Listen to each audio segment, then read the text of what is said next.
তোর গায়ে ছলা মেলা জোর কেমনে এক ঘাড়ত করে নিয়ে পাঁচির টপকালো। শক্ত দড়ি দিয়ে পিছনে বেঁধে নিয়েছিলাম, কষ্ট একটু হচ্ছে কিন্তু কাজ একটা ফকফকা আছে।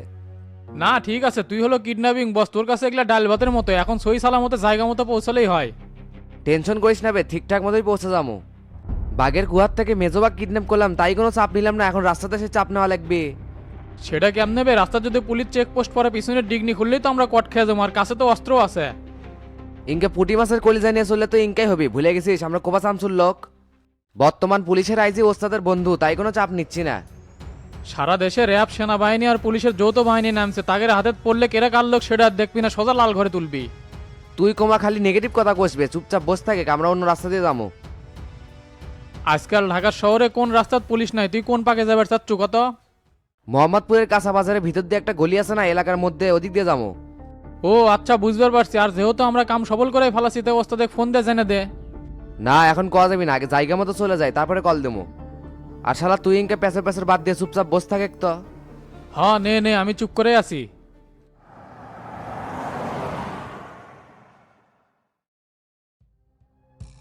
এটাই তো হওয়ার কথা ছিল শফিক, সারা বাংলাদেশে আমাদের গ্রুপের নেতাকর্মীদের শামসু দল থেকে দূরে আর বহিষ্কৃত করে দিচ্ছে। এই সাহসার সুযোগ আপনারাই দিছেন ভাই, না হলে শামসু এত দুর্ধর্ষ হয়ে উঠতে পারতো না, আর আপনাদের এইভাবে গণহারে জেলে যাওয়া লাগতো না। সময় আর সুযোগ বেশি দিন একজনের কাছে থাকে না, পরিস্থিতি ভেদে ঠিকই পরিবর্তন হয়। আজকে শামসুর দিন চলতেছে, রাত পোয়া গেলে মোল্লার দিন শুরু হয়ে যাবে। সেই জন্যই তো অপেক্ষা করতেছি, এই জন্যই তো দাঁতের উপর দাঁত চাপে আর সহ্য করতেছি। দল থেকে বহিষ্কার হয়ে যায়, নেতাকর্মীদের কাছে একবারে ছুট হয়ে গেছি ভাই। সেটা তো খালি তুমি হওনি, জনতা পার্টির অনেক কেন্দ্রীয় নেতা বহিষ্কার হয়ে বসে আছে। সেটাই তো বড় চিন্তা ভাই, নিজ দল ক্ষমতা থেকে আজকে নিজেকে বিরোধী দলের নেতা মনে হচ্ছে। এই জুলুম বন্ধ করতে না পারলে আমরা সারা দেশে গণতন্ত্র কেমনে ফেরামো ভাই? চাপ নেওয়ার কিছু নাই, ভালো দিন আসার আগে কিছুদিন খারাপ দিনের সাথে যুদ্ধ করতে হয়, আর আমরা সেটাই করতেছি। তুমি কি স্বতন্ত্র থেকে তারা নির্বাচিত হতে পারবে? কি যে কন ভাই, অত্র আসনে আমার ভোট খালি মাছির মতো ভনভন করছে। স্বতন্ত্র থেকে দাঁড়ালে চাকের মতো সব ভোট আমার বাক্সে এসে জমা হবে। বুঝবার পারছি, আর তো তত তোমার লোক ছিল, ইনকে করে পোলটি কিভাবে মারতে পারলো? সব শালাই বেইমান ভাই, বুকে নয় পিঠে ছুরি মেরে দিছে, তলে তলে যে এরকম করবি স্বপ্নেও ভাবিনি। হ্যাঁ সেটা ঠিক আছে, ওরা তোমাকে দুর্বল করার জন্য তো তাকে বেছে নিছে। যতই বাইসে লেখ ভাই, নির্বাচনে যখন একটা বড় বাস খেবি তখন এই শফিকের পায়ের তলে এসেই পড়বি। বগুড়া জেলা তো একটা খেলার পুতুল হয়ে গেছে, এখন ওরা খেলতেছে, পরে আমি খেলবো। হ্যাঁ ঠিকই আছে, স্বতন্ত্র থেকে দাঁড়ানোর জন্য তুমি সব প্রস্তুতি নিয়ে নাও, এলাকার যাই নমিনেশন সাবমিট করে দিবে। সেটা তো করবি ভাই, যেহেতু আমাকে জনতা পার্টির থেকে বহিষ্কার করে দিছে, এখন পরিকল্পনা দেন কেমনে কি করবো। কর্ম পরিকল্পনা বলতে তুমি এলাকার যাই প্রচার প্রচারণা শুরু করে দাও, কোনোভাবে জনতা পার্টির প্রার্থীকে নির্বাচিত হতে দেওয়া যাবে না। আর ঢাকা থেকে তোমাকে যতটুকু সাপোর্ট দেওয়ার দরকার আমরা অবশ্যই দিব। আর মিন্টু কি তোমাকে প্রাথমিক খরচের টাকাটা দিছিল? জি ভাই, একটা টাকা দিছে আমাকে। হ্যালো মিন্টু, বলো। ভাই এদিকে তো একটা ঝামেলা হয়ে গেছে। ঝামেলা হচ্ছে বলতে কি হচ্ছে? মতিবের বাড়িতে সকল সিকিউরিটিকে অজ্ঞান করে লিয়াকতকে তুলে নিয়ে গেছে। লিয়াকতকে তুলে নিয়ে গেছে? কে নিয়ে গেছে? সেটা তো সিকিউরিটিরা বলতে পারতেছে না, তবে আমার ধারণা হচ্ছে যে শামসু মনে হয় এই কাজটা করছে ভাই। এই মেয়ে এগুলো কি বলতিছো? শামসু তুলে নিয়ে গেছে মানে? ও ভাই, প্যাটার্ন তো সব একই। সিদ্দিক ভাইয়া তো এইভাবে রাত্রেবেলা তুলে নিয়ে গেছিল। যদি সেটাই হয় মিন্টু, শামসু নিজের পায়ে কুড়াল নিজেই মারলো। ও ভাই, তাহলে এখন কি করবেন? আমি তো মতিবের বাসাতেই আছি। তুমি বাসার সিসিটিভি ফুটেজগুলো চেক করো, দেখি আমি এদিকে কি করতে পারি। আচ্ছা ভাই, ঠিক আছে।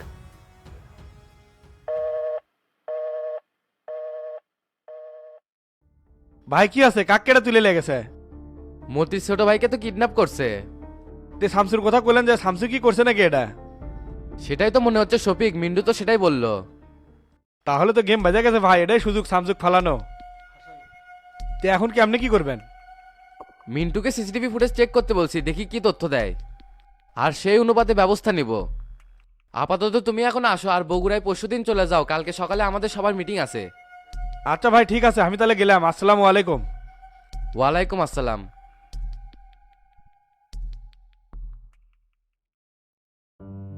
কেরে গোল্লা টেরাকুটি? টেরা ভাই তো সেই মাথা ব্যথা করিচ্ছে, যা শুয়ে বলল। তে চাচা শবনের ইনকা সাহস হলো কেমনে, আর আপনারা চুপচাপ মেনেও নিলেন? কেডা কোসে মানে নিছি, পার্টি অফিসে ইনকে হট্টগোল করে নিজের কুয়া নিজেই খুললো।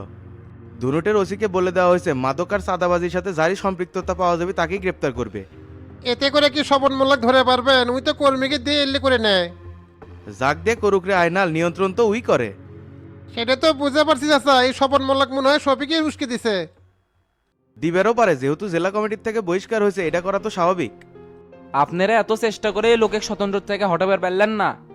যারা খারাপ লোক তারা কি কারো কথা শোনে নাকি? বগুড়া জেলার মধ্যে তো মূল প্রয়োজন এই শফিকে আসছিল, সেটার প্রমাণ তো দিয়েই দিল। তাহলে চাচা কেমনে কি করবে চাচ্ছেন? সেটা ধাপে ধাপেই বোঝা যাবে কেমনে কি করা লিখবি। এখন তোদের পৌর কমিটির কাজ হবে স্বেচ্ছাসেবকের দায়িত্ব পালন করা। ডনকে আমি বলে দিছি পুরা জেলার নির্বাচনী সমন্বয়কের দায়িত্ব তোরা পালন করব। যেখানেই যে কোনো সমস্যা হোক না কেন সেটার সমাধান তোদেরই করতে হবে। কালকে তোরা সবাই মিলে একটা মিটিং করে কাকুটির দায়িত্ব দেওয়া লাগে সেটা করে দিব। ঠিক আছে চাচা, এটাই করমুনি। আর কলেজ কমিটিটা দিয়ে দিলেই তো আমাদের সুবিধা হলো নি। কলেজ কমিটি খুব শীঘ্রই দিয়ে দেবো, ততদিন ওদেরকে কাজে লাগা। আর শোনেক, ওই দুটো উপজেলায় একটা করে টিম গঠন করব, যাদেরকে রাখবি তাদের যেন সমাজে গ্রহণযোগ্যতা থাকে। কোনো সাদাবাজ মাদক কারবারি সুদারু যাতে এই টিমে না থাকে সেদিকে খেয়াল রাখবো। এটা একটা ভালো পয়েন্ট ধরছেন চাচা। নেতারা যতই ভালো হোক, কর্মী যদি খারাপ হয় তাহলে তার ভোট হয় না। আইনাল ভাইয়ের সাথে আমিও একমত চাচা, এটাই করতে হবে। আর তো ভাই লোকজন তো বিকাশ ট্যাগরেতে ভোট চাইলে তোকে ভোটই দিবি না। সে কথা তো তার নিজেও জানে যে তার অধিকাংশ নেতাকর্মী বিকাশটা। এখন যদি এই সুযোগে নিজ গ্রুপের নেতাকর্মীকে সংস্কার না করতে পারে তাহলে আর ভোটে যেতে হবে না। কথা আপনি ঠিকই করছেন চাচা, এত করে কয়েও যদি নিজের ভালো না বোঝে তাহলে কেমনে হবি।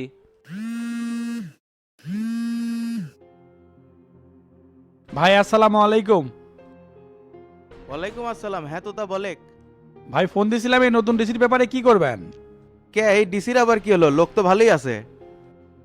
লোক ভালো আছে সেটা আপনি কেমনে বুঝলেন? আমি যতদূর শুনলাম নাগরিক পার্টির জুলফিকারের সাথে আজকে মিটিং করছে। জুলফিকার যেহেতু একজন প্রার্থী, তার সাথে বৈঠক করতেই পারে, এটা নিয়ে তো কোনো সমস্যা দেখিচ্ছি না।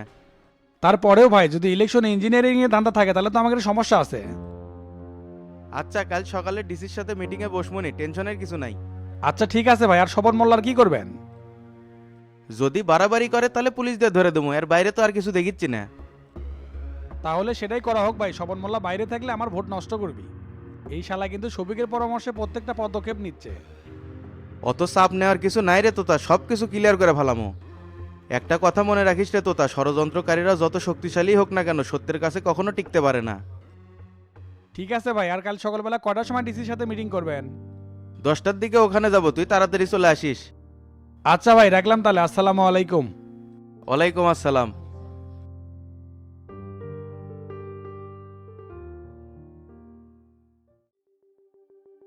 ভাই আমি তো শুনছিলাম এই ডিসি ভালো আছে, তাহলে মিসাই লোকের জন্য পেরা নিচ্ছেন কে? কেমনে বুঝবো রে ডন? আজকালকার লোকের বিশ্বাস নাই। না ভাই, যেটা ভাবতেছেন সেটাও না। শামসু ভাই এই ডিসি কেটে নিয়ে যাচ্ছে। যদি নিয়ে আসে তাহলে তো ভালো। কালকে তো মিটিং করতেইছি, দেখি কি হয়। আর শফিক কি এলাকাতে আছে না ভাগছে রে ডন? না ভাই, খবর নিছি বাটুলেক নিয়ে ঢাকা চলে গেছে।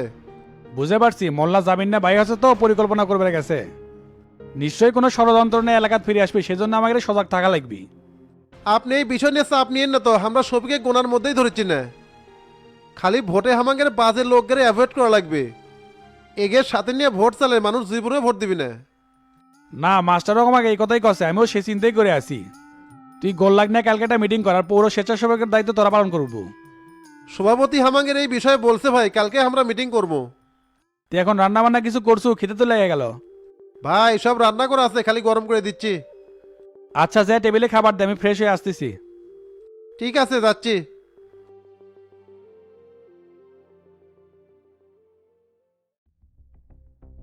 মোল্লাকে জামিন করে জনতা পার্টির মধ্যে বিভেদ সৃষ্টি করার পায়তারা চালানো হচ্ছে ভাই।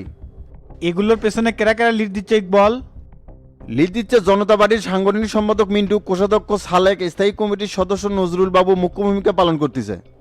এরা হলো আসল মাল, কি আর বিভেদ সৃষ্টি করবি? এগুলোর উদ্দেশ্য হলো মোল্লাকে দলে ফেরানো।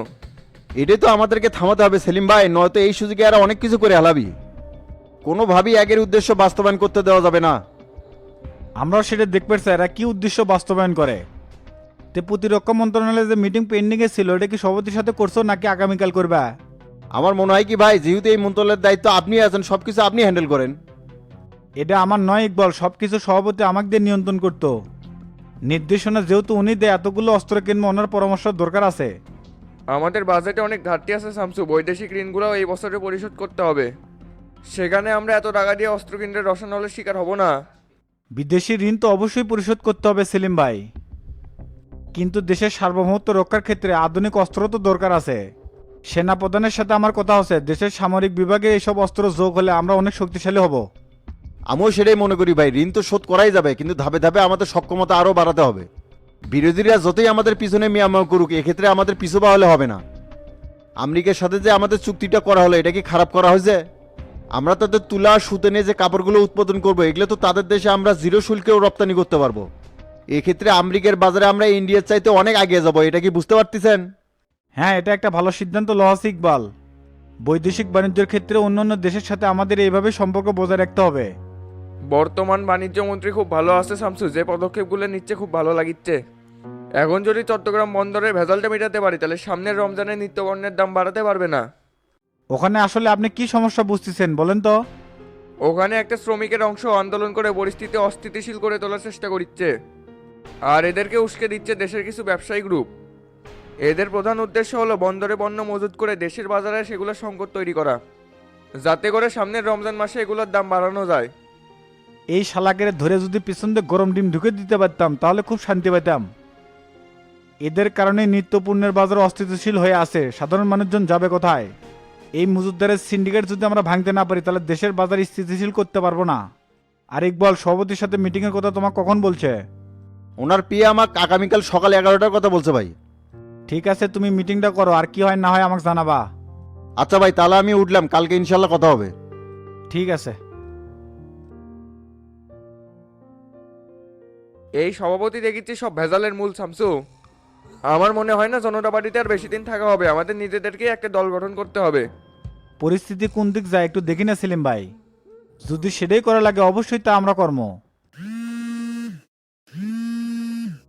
রমজান কেম্বা ফোন দিল।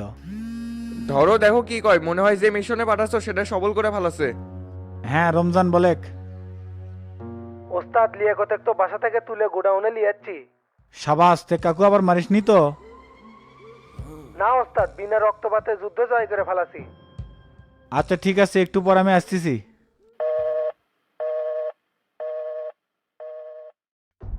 লিয়াকতেক তুলে নিয়ে আসার কাছ থেকে ঠিক হলো শামসু, যদি পরবর্তীতে কোনো ঝামেলা হয়। কি আর ঝামেলা হবে, ওক তো পুলিশের হাতে ধরে দিলেও সমস্যা। ওর কাছ থেকে বহুত কিছু জানার আছে সেলিম ভাই, পরে কি হবে না হবে ওটা দেখা যাবেনি। তে এখন কি পার্টি অফিসে যাবে নাকি? না, এখন যাব না, বাসায় যেতে হবে। ঠিক আছে, তাহলে চলো একসাথে যাই। আচ্ছা চলেন।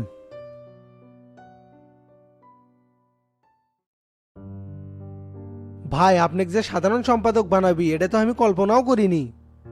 কে তো কছিলাম না শামসু আমার জন্য ভালো কিছুই চিন্তা ভাবনা করে রাখছে। না ঠিকই আছে, এখন আপনি বগুড়া জেলার সাধারণ সম্পাদক, এখন আমাকে ধরে ঘেরা। এই গিয়ারে মাতোয়ারা হয় কারোর সাথে অন্যায় করা যাবে না। বগুড়া জেলার রাজনীতি এখন হামাগরে ফেভারে চলতিছে, এই তালেই তাল মিলিয়ে চলা লাগবি। তোকে যে ডন আর গোল্লার সাথে বসবে করছিলাম, বসছিল? হ ভাই, অগের সাথে কথা কছি, আর ডন তো আমাকে একটা দায়িত্বও দিছে। ডন তোকে দায়িত্ব দিছে, সেটা কিসের? বাটুলের ওপর আলাদা করে নজর রাখতে কছে, যাতে কোনোভাবে এলাকার মধ্যে গ্রুপ তৈরি করতে না পারে। সাবাস, এটাই তো চাইছিলাম, তুই এই কাজটা মন দিয়ে করবো রে জাহাঙ্গীর, যাতে শফিক কোনোভাবে বাটুলেক দিয়ে কোনো ফেভার না নিতে পারে। আর শোনেক, আমাগরে কিন্তু তোতার হয়ে কাজ করা লাগবি, যাতে তোতা এমপি নির্বাচিত হয় সেই চেষ্টাই আমাগরে করা লাগবি। যে পরিস্থিতি দেখতেছি ভাই, শফিক যদি স্বতন্ত্র থেকে দাঁড়ায় তাহলে তো তোতা হওয়ার পাবি না। এটি যদি তোতাক বাদ দিয়ে আপনাকে বা মাস্টারিং নমিনেশন দিলনি তাহলে বিপুল ভোটে নির্বাচিত হওয়ার পেলেননি। তোতার ফিল তো এরকম ভালো না ভাই, শফিকের ঘাড়ের ওপর বসে আছিল এতদিন। না বে, রাজনীতি আর নির্বাচনে এক নয়। শামসু যদি এলাকাতে এসে কাউন্সিলিং শুরু করে না তাহলে তোতা বিপুল ভোটে জয়ী হবে। আর আমি মাস্টার তো আছি, প্রত্যেকটা জায়গায় জায়গায় যায় নির্বাচনী জনসভা করবো। কেমনে জনমত তৈরি করা লাগে সেটা আমরা জানি। এখন আমাদের উদ্দেশ্য হবে শফিকের প্রত্যেকটা কাজের উপর নজর রাখা। বাটুলেক কি মারে দেবো নাকি ভাই? যে সুযোগ পাইছি এটাই কিন্তু সুবর্ণ সুযোগ অক ঘায়েল করার। না না, মারামারি করা যাবে না। তুই খালি ওর প্রত্যেকটা কাজের উপর নজর রাখবো, তারপর পরিস্থিতি কয়া দিবি যে কি করা লাগবে। যেহেতু আমরা সবাই এক হচ্ছে খালি শফিক বাদে, সেহেতু আমাদের এই মেলবন্ধনটা ঠিক রাখতে হবে। আর এখন যেহেতু আমি জেলার সেক্রেটারি হচ্ছে, সেহেতু এই ধারাবাহিকতাটা ভালো কাজের মধ্যে পার করতে হবে। আচ্ছা ভাই, সমস্যা নাই, আপনি যেটা করবেন সেটাই হবি। ভাই আসসালামু আলাইকুম। ওয়ালাইকুম আসসালাম। কে রে বাচ্চু, কি খবর? তুই এটি কি জন্য? এই শালা চিটিং এর বাচ্চা, তুই এটি কিসক আচ্ছু রে? এ জাহাঙ্গীর থামে, আগে এত উত্তেজিত হচ্ছ কি জন্যে? কে রে, এখন তুই কত এটি কি জন্য আচ্ছ? ভাই আজকে আসলে আমার ওই দোকানের বিষয়টা কি করলেন? জাহাঙ্গীর যায় তো তালা মেরে যাচ্ছে, আমি তো দোকানও খুলবে পারছি না। তালা তো লাগাবি, তুই ওই মার্কেটে কি জন্য আসু? দোকান ছেড়ে দেওয়ার কথা কোয়া আছে, তুই ছেড়ে দি। জাহাঙ্গীর আমি কিন্তু তোর সাথে কথা কবে আসিনি, হাবিব ভাইয়ের সাথে কথা কবে রাখছি। এই শালা মাদারি, তুই আবার মুখে মুখে তর্ক করতিস। এটি থেকে যদি উঠি তোর চান্দা মাথা কিন্তু একবার দুই ভাগ করে ফেলামো। এই জাহাঙ্গীর তো কোলাম না চুপ করে থাকে, আমি তো শুনতেছি ওই কি কবে যাচ্ছে। কিরে বাচ্চু তুই এই বিচার কাক কাক দিয়ে বেড়াছু? আসলে ভাই আমি এই কথা মাস্টার ছাড়া আর কাউকেই কইনি। আর আমি যদি কোনো ভুল করে থাকি আমাকে ক্ষমা করে দেন, 2 দিন হলো দোকানও খুলবে পারছি না। ক্ষমা তো কেমনে করি কত, আমি তো কোনো রাস্তায় দেখিচ্ছি না। তুই আমার নামে মানুষের সামনে বদনাম করিস, তো কই মার্কেটে কেমনে রাখি কত? ভাই যা হওয়ার হচ্ছে, আমি আপনার নামে কোনো বদনামও করবো না, কিছুই করবো না, আমাকে এবারের মতো দোকানটা দিয়ে দেন। এই শালা কিন্তু সেই নাটক করিচ্ছে ভাই, আপনি আর কথাই বলেন না। জাহাঙ্গীর রে, তুই জিঙ্কা করে কথা কোস না, ইনকা করে কিন্তু মানুষের মনে আঘাত দেওয়া হয় না।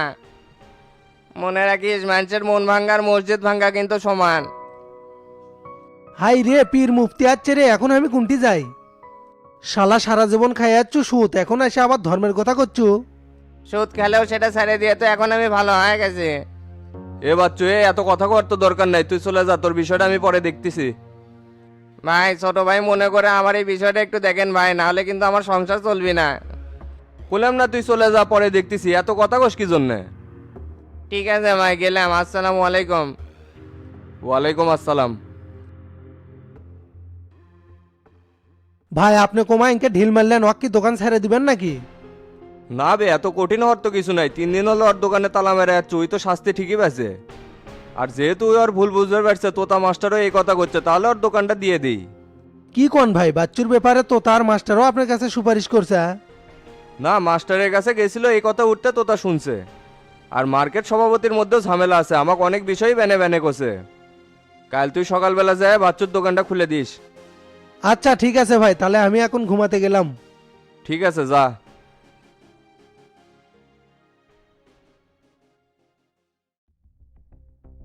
ক্যারে তোরা জিঙ্কা করে লিয়ে করতে তুলে লিয়ে এলো, এটা কি ঠিক হলো? ঠিক ব্যাটিকের কি আছে গুরু, পিচ্ছেন একটা চেংরা কি ষড়যন্ত্র করছিল, মাথা চলে। এখন জুদ মতো বসান দিলি শিক্ষা হয়ে যাবি। ক্যারে ওই শালাক কি গুডনে বান্ধি দিছো নাকি? ব্যান্ডে কি থুমো ওস্তাদ, ওর তো এখনো জ্ঞানই ফেরেনি, নরস আছে উঠি। তে তুই কি কলার ফোন দিয়ে অজ্ঞান করে লিয়া চুরু নাকি রমজান? হ গুরু, অজ্ঞান করা ছাড়া তক নিয়ে আসা পসিবল ছিল না। না ঠিকই আছে, তে ওগলি এখন তোরা কি করবে চাচ্ছ? ওর মুখ থেকে আগে শোনা লাগবে গুরু, এই ঘটনার পিছনে আর কে কে জড়িত আছে। আর শালা ওসমানের খোঁজ এর কাছে অবশ্যই পাওয়া যেতে পারে। আমার যতটুক ধারণা ওসমান দেশে নাই, পাকিস্তানে আছে। কারণ দাউদ ইব্রাহিম পাকিস্তানে আছে, আমার মনে হচ্ছে ওরা দুইজনে একসাথে আছে। বাসে থাকলে একদিন দেশে ঢোকাই লাগবে, আর ওসমান যে এত বড় বেইমানি করবে সেটা ভাবতেও পারিনি। কি আর করার, বেইমানি তো আপন মানুষেরাই করে। কথা আপনি সত্যিই করছেন। এই রমজানে চলে দেখি তোর জ্ঞান ফিরছে নাকি? আচ্ছা ওস্তাদ, ঠিক আছে চলেন।